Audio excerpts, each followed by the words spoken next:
Welcome to my channel, where the scariest stories come to life. Before we dive into today's chilling tale, make sure to hit the subscribe button and turn on notifications, so you never miss a story. Now, let's get into the horror. I started walking to the store every day for that day's groceries. It was my way of trying to get a little bit of exercise in once it began getting hotter outside, though it pretty quickly became a quite sweaty affair. Once the sun really began pounding down, it got pretty bad. For you to understand what happened in this story, I have to explain to you what my general walk was like. I live in a housing subdivision just outside of town. I walk out of the subdivision onto a minor highway. There's a bridge that covers a forested area in which a sort of train track runs through. Once you get over that bridge, you walk a little bit more, turn right onto the road where all the stores in town are, right off the road along the highway before making it to the businesses. From there, it's a pretty steep hill with a really thick forest. The train runs right through this area. I had been walking for a few weeks down this path when this happened. It was the day after a thunderstorm. It was very muggy and hot out because of this, but I really needed to get to the store. I set out for my walk quickly, and right before I got to the bridge, I noticed something odd. It seemed someone's credit card was just lying on the ground. I really didn't want to touch it because it looked grimy, so I left it there. I took a few more steps, though, and that was when I saw what was very obviously someone's driver's license or state ID card. This was also pretty grimy, but I was curious as to what was going on here. I took my foot and turned it over gently. It looked like a teenager.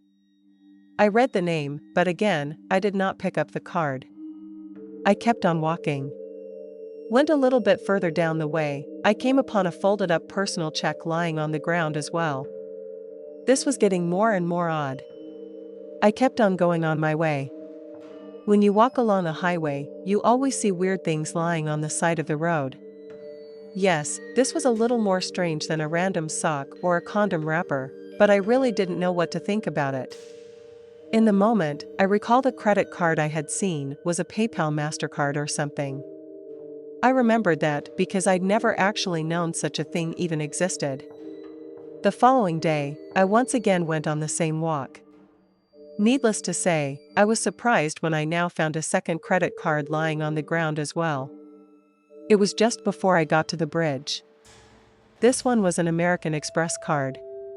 I started thinking that maybe I should pick up these cards and find who they belong to, see about getting them back to them.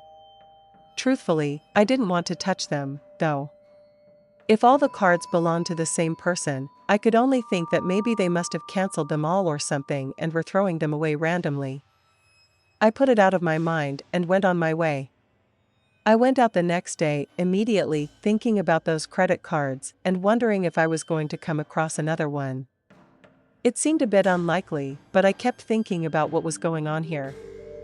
Lo and behold, I did come across a third credit card and then even a fourth placed along the path during the walk.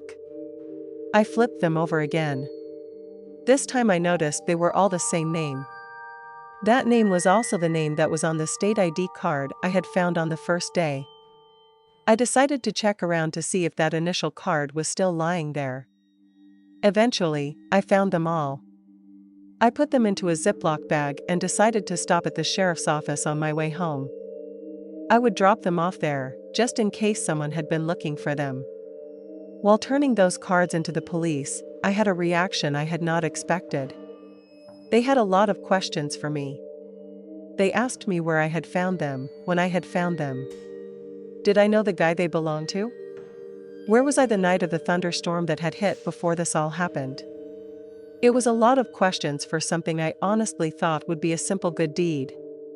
They explained to me, after I answered, that the man who had owned the cards had gone missing the night of the storm. He was a teenager who worked at a local fast food restaurant, and he'd never come home from work. His parents had already reported him missing. Having told the police where I found all the cards, they went and checked out the forest around the train tracks. They found the boy's body. He had obviously been taken and thrown down the hill on the side of the road. He had been lying there since the night of the thunderstorm. They think he accepted a ride home from a stranger that night, and that ended up being the worst mistake he ever made. I feel myself occasionally feeling really guilty about what happened, although I couldn't really have helped the guy at all. Even if I had reported the cards to the police several days earlier, at least the parents could have known what had happened to him in the days before they found his body. The thing I'm not sure about, though, is how those cards kept appearing every day I went out on my walks. I guess I'll never know. I do a lot of driving, probably more than most people ever have. I don't drive for a living or anything like that. It's just that I live pretty far from my extended family, and I hate flying. I love visiting them, though, so I'm always driving back and forth. I can't tell you how many long and empty highways I've driven on at night, through the desert, through the rain, through the snow and hail. People who drive a lot know two things. Once you drive on one route over and over again, you sort of go into autopilot when you're on it. And two, there are times when you are on long stretches of highway where you won't find a single rest area or any place to stop. So, as I mostly drive overnight, I tend to drink a lot of coffee on the way there. This happened about 5 years ago. I was on the way to visit my grandmother, who lived out east. I live all the way in California. I was out driving at night, drinking my coffee as usual, when I realized I had to go to the bathroom, really, really badly. I hadn't seen a single stop in a while, though, not a rest area, not a gas station, not a single thing. It was one of those instances when you really feel like you have to go. I also hadn't seen any cars after a while. I knew I'd have to just pull over and do it behind a bush or something. I debated it in my head for a few minutes, literally squirming in my seat. I decided to not delay any longer. I pulled my car over, ran off to the side of the road, took care of my issue, quickly ran back to my car, and jumped into the driver's seat. I soon returned back on my way, and now I felt like $1 million. At that point, I glanced up into my rearview mirror to check behind me, only now there was someone sitting right behind me in my car. The man knew I had seen him too, because our eyes met in the mirror. He looked like a vagrant, gruff and dirty. His eyes remained locked on mine for a moment. Before I could do anything, the man leaned forward and pressed something up against my neck. I knew it was a knife. I began panicking and wondering how this guy had even gotten into the car. When had he done it? He had to have been there since my last stop when I took my bathroom break. I guess I was just lucky that I had to stop and go to the bathroom exactly where someone had been waiting for a driver to come by. None of that really mattered to me in this moment, though. He had his knife up against my neck. I tried to ask him not to hurt me, but he made sure I could not speak a single word to him. As he pressed in deep with the knife, I felt tears flowing down my eyes. I was sure this man was about to kill me. Instead, he told me to slowly reach into my pocket and take out my wallet. I did so, and slowly handed it to him. He took my cash out of it and my credit cards as well. I guess he was pretty happy about the amount of cards in there, plus I had about $500 in cash too. After he removed everything, he threw my wallet into the front passenger seat. He then instructed me there would be a turn coming up on my right a few miles down the way, and I was to take this turn with him. I did so, and drove down the very lonely and dark dirt road, not knowing where this psycho was taking me or what he would do to me when we arrived. Eventually, I came up to an old, beaten-up trailer. It was like something from a horror movie, like Wrong Turn or something. I expected him to get out and kill me. He did tell me to get out, and I did so as well. He followed, and I prepared for the worst. He reached into his car, pulled out the wallet, and threw it at me. Then he got on a motorcycle and told me to wait 1 hour before leaving. He said if I didn't, he would kill me the next time he saw me. Then he drove off. I waited for an hour and drove to the police. I reported the guy and what happened. He hadn't done anything with my credit cards, so I figured he had only taken them to make it harder for me to get the police on his tail. I guess I was pretty lucky that all the guy really took was some money. I mean, he took a piece of me with him when he left, my security, and it still freaked me out whenever I got into my car, wondering if someone would be in the back seat again. Whenever I tell this story, I always wonder how long he had been waiting there for someone to come along and how long he had been waiting in my back seat to do whatever he had planned. It sucks when someone basically ruins it for everyone else. I like to believe that people are mostly good. However, there are people out there who try to take advantage of that idea.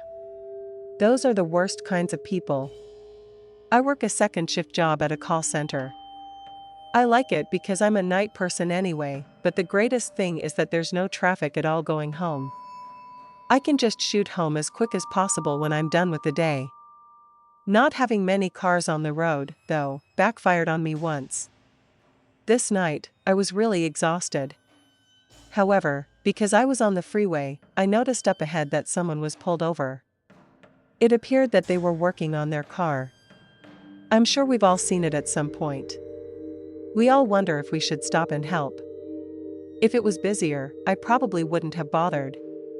I would have thought another car would do better than me, but there weren't any cars out at this time, so I decided to go and do a good deed. I pulled over in front of the car and got out of my own vehicle. I asked the person, who looked like he was trying to change his tire, if he needed any help. I walked over to his rear passenger side door. He was in the process of jacking the car. He waved me away while he was working, and when I didn't leave immediately, he turned and ran away. I was a bit surprised at first, until I looked into the passenger seat of that vehicle. There, I saw a woman tied up and gagged. I grabbed my phone and called the police immediately. I had turned my back on the man in the moment, though, and he struck me from behind, knocking me out immediately. The very next thing I remembered was coming to. Police cars were surrounding the area and had pulled up to the car with a flat tire. The car was still there, but the man and the girl were gone. My car was also gone too. It didn't take long to find out what had happened. It turned out that this had been going on for a while. The girl in the back seat wasn't even a real prisoner. Apparently, she was an accomplice, and it was a scheme to steal my car. The guy was a fugitive and wanted for murder, so he and his girlfriend frequently tried to change their vehicle. Mine wasn't found for days. When it was found abandoned. Of course, my registration was missing from the glove box. It had my address on it. So the whole thing made me feel very uneasy. I was never aware if the people got caught in the end. Plus, they knew where I lived now. If the guy was wanted for murder, I was a witness, so I didn't know if they would come back and finish me off or something. They never did that, obviously, but it took a long time for me to feel comfortable again. Thanks for sticking around till the end. If you enjoyed the story, don't forget to give the video a like and leave a comment with your thoughts. And if you haven't already, hit that subscribe button and turn on notifications so you never miss a terrifying tale. See you in the next one.